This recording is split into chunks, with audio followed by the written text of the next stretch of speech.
तर मित्रांनो IPL 2024 मध्ये मुंबई इंडियन्स संघाची कामगिरी पाहिली तर खूपच खराब होती आणि हा संघ पाहिला तर या सीझनमध्ये 10व्या स्थानावर हा आला होता। तर चेन्नई सुपर किंग्स या सीझनमध्ये त्यांच्या शेवटच्या लीग सामन्यात RCB संघाकडून पराभूत झाला आणि तो सुद्धा IPL मधून बाहेर झाला। तर मग अशात आता IPL 2025 साठी पुन्हा एकदा मेगा ऑक्शन होणार आहे, त्यामुळे पुढील सीझनमध्ये सर्व संघ बदललेले पाहायला मिळतील। IPLच्या नियमांनुसार कोणती फ्रँचायझी आपल्या संघामध्ये 4 खेळाडूंना रिटेन ठेवू शकते। तर अशा स्थितीत पुढील सीझनमध्ये पाहिलं तर मग मुंबई इंडियन्स संघ रोहित शर्माला रिटेन ठेवू शकतो अशी शक्यता खूप कमी आहे। तर CSK संघ MS धोनीला क्वचितच रिटेन ठेवेल, कारण आता रोहित शर्मा आणि मुंबई इंडियन्स संघाची फ्रँचायझी यांच्यातील वाद हे स्पष्टच आहे। तर याशिवाय MS धोनीने सुद्धा CSK संघाचे कॅप्टन्सी पद यावर्षी सोडत ऋतुराज गायकवाडकडे हे सोपवलेलं, त्यामुळे MS धोनी पुढील वर्षी खेळतो की नाही हे सुद्धा पाहण्यासारखे। तर मग अशात आता IPLच्या पुढील सीझनसाठी मुंबई इंडियन्स आणि CSK कोणते खेळाडू कायम ठेवू शकतात, तर आता आपण याबद्दल पाहूया। तर चेन्नई सुपर किंग्स या संघाबद्दल बोललो तर CSK संघ आपल्या रिटेन लिस्टमध्ये MS धोनीचे नाव ठेवण्याची शक्यता खूपच कमी। तर पुढील सीझनसाठी CSK आपल्या संघामध्ये नवीन कॅप्टन ऋतुराज गायकवाडला कन्फर्म रिटेन करेल, ज्याने IPL 2024 मध्ये आपल्या संघासाठी 14 सामन्यांमध्ये सर्वाधिक 583 धावा ह्या केलेल्या।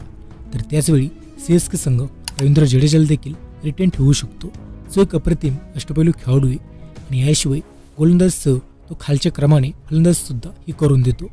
तर याशिवाय पुढील सीझनसाठी CSK संघ शिवम दुबेल सुद्धा कन्फर्म आपल्या संघात रिटेन करेल, ज्याने IPL 2024 मध्ये आपल्या बॅटने उत्कृष्ट कामगिरी ही सुरुवातीला करून दिली होती आणि याशिवाय तो गोलंदाज सुद्धा करू शकतो। तर व्यतिरिक्त मतीशा पतिराणा हा सुद्धा संघात रिटेन राहू शकतो, कारण तो सुद्धा या संघातील सर्वोत्कृष्ट गोलंदाज आहे, ज्यामुळे तो सुद्धा या संघात रिटेन राहील। त्यामुळे एकूण पाहिलं तर हे 4 खेळाडू CSK संघ रिटेन करू शकतात। आता आपण मुंबई इंडियन्स या संघाबद्दल बोललो तर IPL 2024च्या आधी पाहिलं तर रोहित शर्माच्या ऐवजी हार्दिक पांड्याला मुंबई इंडियन्स संघाचं कॅप्टन बनवण्यात आलं होतं। त्यानंतर संपूर्ण सीझनमध्ये संघ पाहिला तर 2 गटामध्ये विभागलेला दिसला, त्यामुळे आता मुंबई इंडियन्स संघाची फ्रँचायझी पुढील सीझनमध्ये आपल्या संघाला चांगली कामगिरी करण्याचा प्रयत्न करेल आणि मग अशा स्थितीत रोहित शर्माला संघात ठेवल्यास संघात भांडणं ही कायम राहण्याची शक्यता वर्तवली जाते। त्यामुळे एकूण पाहिलं तर या स्थितीमध्ये मुंबई इंडियन्स संघ रोहित शर्माला रिटेन करणार नसण्याची शक्यता वर्तवली जाते, कारण याशिवाय पाहिलं तर रोहित शर्माचा एक व्हिडिओ सुद्धा व्हायरल झाला होता। त्यात रोहित शर्मा स्वतः सुद्धा म्हटला होता की त्याचे शेवटचे IPL असेल, त्यामुळे मग अशात यावर रोहित शर्मा हा काही निर्णय घेतोय यावर सुद्धा बरंच काही डिपेंड आहे।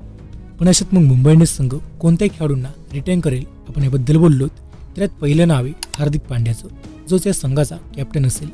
तर मुंबई इंडियन्स संघ याशिवाय स्फोटक फलंदाज असलेल्या सूर्यकुमार यादवला सुद्धा आपल्या संघात कन्फर्म रिटेन करेल। तर या दोघांव्यतिरिक्त वेगवान गोलंदाज जसप्रीत बुमराह हा सुद्धा कन्फर्म या संघात रिटेन खेळाडू राहणार आहे। तर या व्यतिरिक्त मिडल ऑर्डरमध्ये चमकदार फलंदाजी करू शकणाऱ्या तिलक वर्माला सुद्धा मुंबई इंडियन्स संघ कन्फर्म संघात रिटेन करेल। त्यामुळे एकूण पाहिलं तर या 4 खेळाडूंना मुंबई इंडियन्स संघ रिटेन करेल, ज्यात रोहित शर्माची शक्यता खूप कमी आहे, परंतु रोहित शर्माला सुद्धा हा संघ सोडेल असं वाटत नाहीये। अशात तुम्हाला काय वाटते, रोहित शर्माला पुन्हा एकदा कॅप्टन्सी पद द्यावं का? कमेंट करून नक्कीच सांगा। तसेच माहिती आवडल्यास व्हिडिओ लाईक करा आणि मित्रांनो याशिवाय रोहित शर्मासह आणखीन 2 ते 3 खेळाडू आहेत जे मुंबई इंडियन्स संघ सोडणार आहेत, ते कोणते हे पाहायचं असेल तर आमचा हा व्हिडिओ नक्कीच पहा।